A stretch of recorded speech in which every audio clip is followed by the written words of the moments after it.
Wow, this is the first time in quite a while in this situation. Super impressive. Great to see so many people out here. I'm Mikael. I'm with a firm called Ox. We're a VC investment firm, but more importantly, just like most of you people out here, we're absolute SaaS geeks. With me today, I have Rory from Gravitee. He will make a short introduction in a couple of minutes. But to set the stage for this discussion, which is going to be about, like Thomas and Daniel said, about building the marketing and sales machine for the go-to-market fit phase. And what we mean by that is, the growth journey of a SaaS company can broadly be thought about in three distinct phases. There's first, building for product market fit. Then there is the intermediate step, which unfortunately a lot of people miss out on, which is about building for go-to-market fit. And then it's a growth and moat. And the importance of these things comes down to there are different things you should be prioritizing at each different stage. So at the product market fit stage, it's all about making sure you get a product out there, get your first initial customers, make sure that the customers love it, that they use it, that they spend more of their money with you guys, and that they stay with you. Once you get to the go-to-market fit phase, it's all about proving you can take that initial position and product and take that to a much bigger market opportunity, whether that is expanding geographically, into new verticals, into new use cases, whatever have you. But it's about scaling up those initial efforts with your brilliant product. Only then comes the phase where you should just double down on everything and maximize revenue growth. And this is something that we talk a lot about with our companies, and it's super helpful to think about it this way. So the cardinal sin that happens a lot is trying to just jump the stage of go-to-market fit. So you build for product market fit, then you throw money at the problem. This can work if you're one in a million companies and if you have unlimited venture capital funding. By all means, knock yourself out, go do it. But for the vast majority of companies, this is not a great recommendation. So how do we then build for go-to-market fit? And this is going to be the topic of our conversation. So Rory, over to you. Can you just give us 30 seconds on yourself and Gravitee? Yeah, sure. Firstly, nice to see so many people. So yeah, my name is Rory Blundell. I'm the CEO at Gravitee. I've been the CEO for about the past year and a half. Gravitee is ultimately the leader in the next generation of API and API management.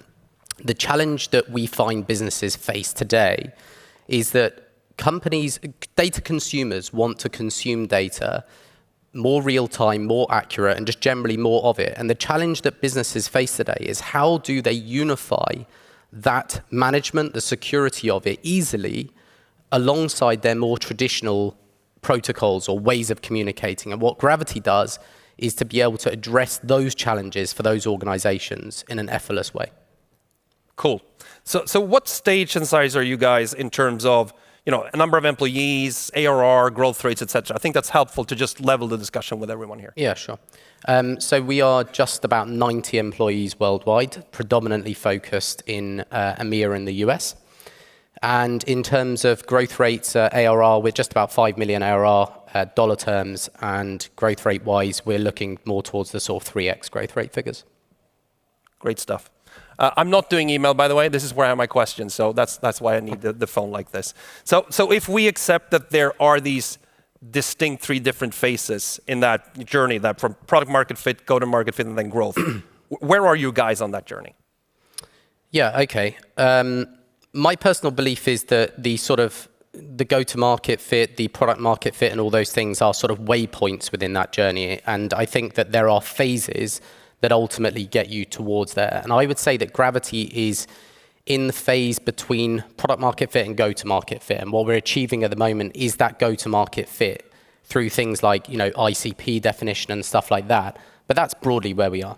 So before we move into what it actually entails, building for that go-to-market fit, how do you know that you've found product market fit? Yeah, okay.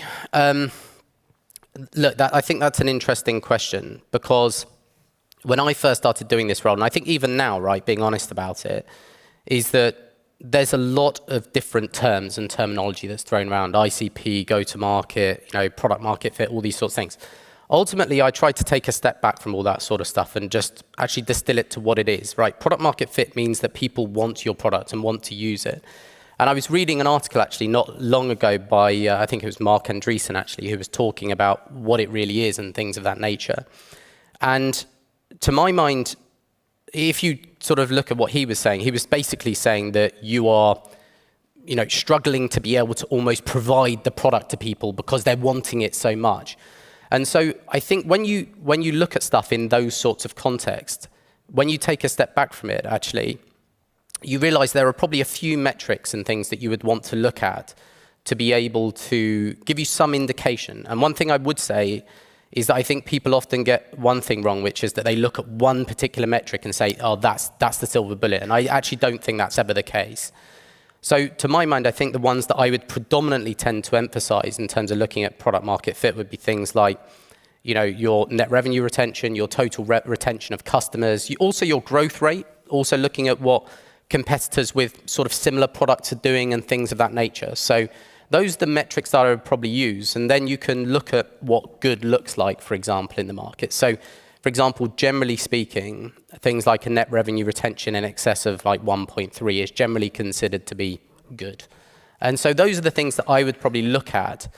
But I would also caveat that with that if you're, say, got an ARR of like 50K, for example, and you've moved it to 150K, just because you've done that, I don't think there's enough sort of early data entry points to be able to really suggest that you're a product market fit. So I think it's, as I said, there's no silver bullet, but I think it's a combination of all those things. Holistic approach rather than silver bullet then? Yeah, sure. Okay. So what are the things, if we accept then that you guys have found your product market fit, which you absolutely have, what are the things you are focusing on right now in order to build for go-to-market fit and build that really scalable sales and marketing machine that will help you grow a really large company? Yeah, I think this is a particularly critical phase. I think all of them are critical phases, right? And you can characterize the growth journey of a company in sort of these different phases.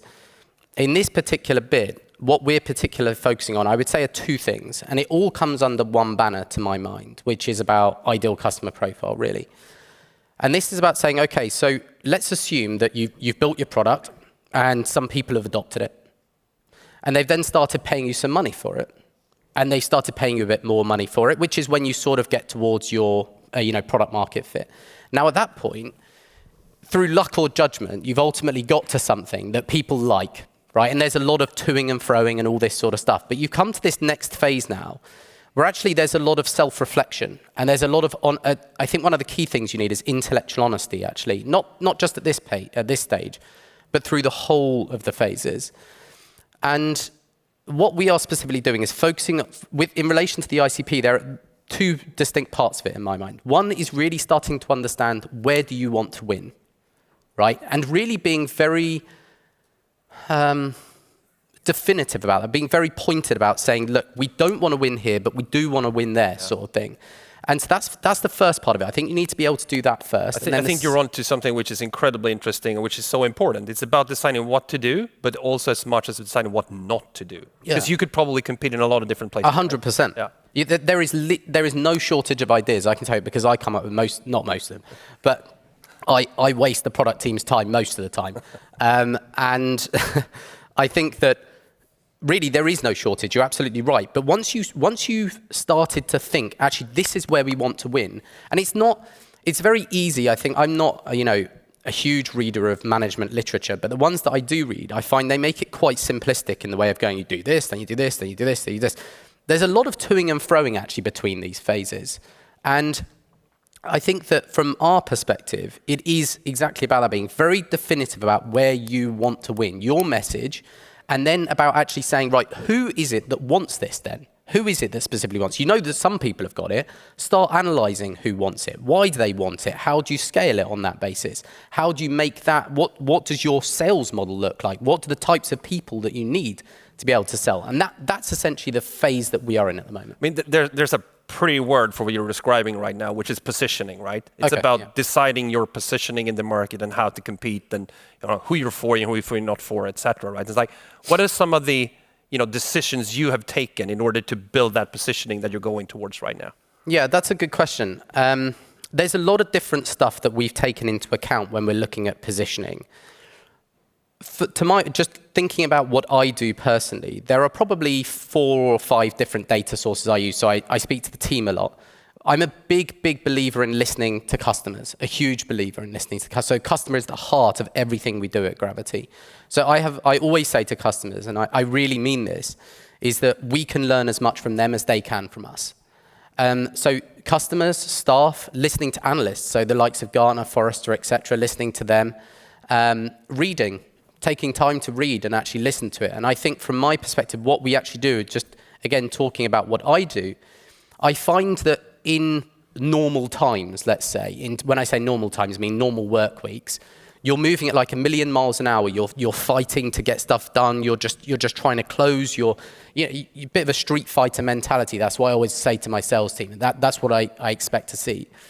But the times when you really make meaningful progress, or at least for me, is that you're assimilating all this information moving at 1,000,000 miles an hour. And what you actually do need, and I found for me, like last Christmas, for example, was an incredibly valuable time, that you actually allow that data to assimilate into you and actually it just naturally starts to come out of it, or it does for me at least. I can't speak for other people. But so there's a lot of different stuff that we do, but all of this stuff goes into trying to understand where your positioning is and really trying to understand what you do want to do versus what you do not want to do. Yeah, and does that extend also to, because in terms of the ideal customer profile, you could probably go 5 or 6 different ways, right? You could go to big financial institutions selling to the CIO or CTO, you could go to tech startups selling to developer first. It's like, how do you decide on what's the ICP? I mean, because your product is so versatile. Yeah, that is, and you are actually right in relation to that, in the sense, particularly for things like, and I'm sure a lot of the people who are in the room as well have a similar challenge, which is it's non-vertical to an extent, right? It's vertical agnostic.